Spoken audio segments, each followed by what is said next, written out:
सभी को मेरा मृदुल प्रणाम। आज 15 जनवरी को हम लोग भारतीय सेना दिवस के रूप में याद करते हैं और आज हम सभी भारतीय सेना दिवस के पावन अवसर पर एकत्रित हैं और यह दिन केवल एक तिथि नहीं बल्कि राष्ट्र की आत्मा, स्वाभिमान और सुरक्षा के प्रतीक है। भारतीय सेना दिवस हर वर्ष हम 15 जनवरी को इसलिए मनाया जाता है क्योंकि इसी दिन 1949 में भारतीय सेना के नेतृत्व में पहली बार एक भारतीय सेनापति ने संभाला था। यह दिन हमें उन वीर जवानों को अदम्य साहस, अनुशासन और सर्वोच्च बलिदान की याद दिलाता है, जो दिन रात हर मौसम और हमारी सीमा की रक्षा करते रहते हैं।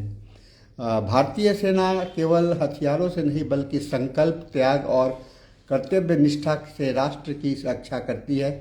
बर्फ के ढकी चोटियों हो या तपते रेगिस्तान, घने जंगल हो या ऊंचे पर्वतीय क्षेत्र, हमारे सैनिक हर परिस्थितियों में अडिग रहते हैं ताकि देशवासी चैन की नींद सो सके।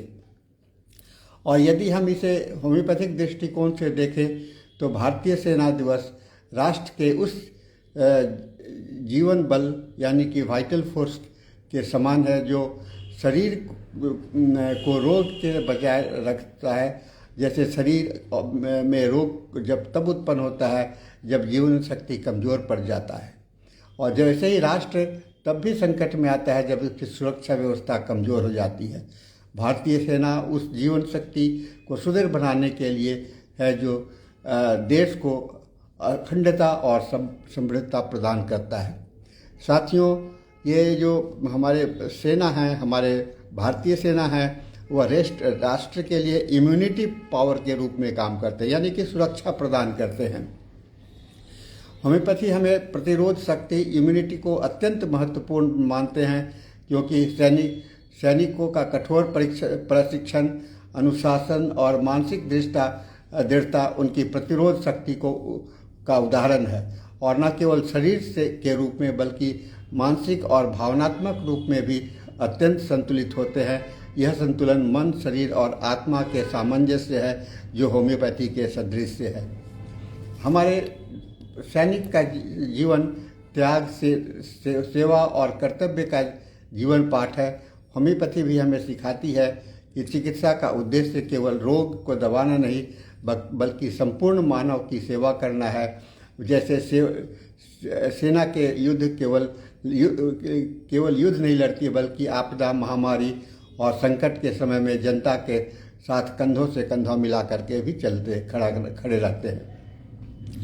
आइए आज हम इस दिन पर संकल्प लें कि हम राष्ट्र हित में को सर्वोपरि रखेंगे, अनुशासन और नैतिकता को अपने जीवन में अपनाएंगे और अपने क्षेत्र में चाहे चिकित्सा हो या शिक्षा हो या समायोजक हो, देश की सेवा उसी निष्ठा से करेंगे जिस निष्ठा से हमारी सैनिक सीमा पर डटे रहते हैं।